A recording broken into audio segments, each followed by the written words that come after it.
Hello, good morning. This is an audio version of a conversation between two university friends who recently visited the Oxford Library and learned about Vlad the Impaler and his history connected to vampire lore. The visit left a strong impression, and they took the conversation forward by discussing the famous book Dracula, written by Bram Stoker. For those of you who want to adopt a British style of English speaking, you may first listen to this conversation several times and then selectively try to repeat parts of the script in the same way the actors are doing. This can certainly help you improve your British style of speaking in English. Hey Ben, remember our trip to the Oxford Library last week? Oh, definitely. That was such a good day. We learned so much about Vlad the Impaler and how he inspired Bram Stoker's Dracula. I know. It was fascinating to read about Vlad III and his reputation. I didn't realize how brutal he was. All those stories about him impaling his enemies.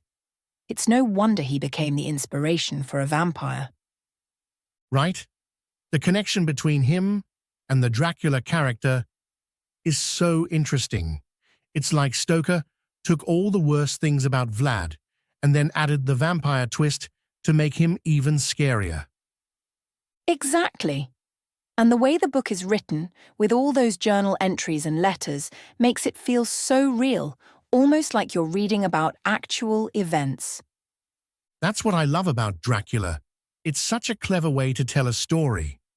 Plus, the library had those old editions of the book, which were amazing to see. They really added to the atmosphere, don't you think? Absolutely. Holding those old copies felt like holding a piece of history. And seeing the illustrations of Vlad the Impaler next to the ones of Dracula was eerie. You can really see how Stoker was influenced by those images. Totally.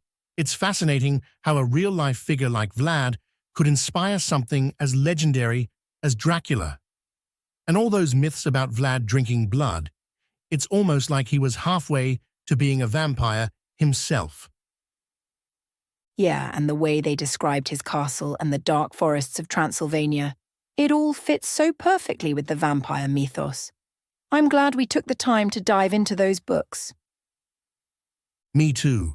It makes me want to reread Dracula with all this new context in mind. I think I'd appreciate it even more now. Same here. And maybe we could read some other books that were inspired by Vlad and vampire legends. There's probably a lot more to discover. That's a great idea. We should definitely go back to the library soon. There's still so much to explore. I'm in. Let's plan it for next week. I can't wait to see what else we find. Sounds like a plan. See you then, Alice. See you, Ben.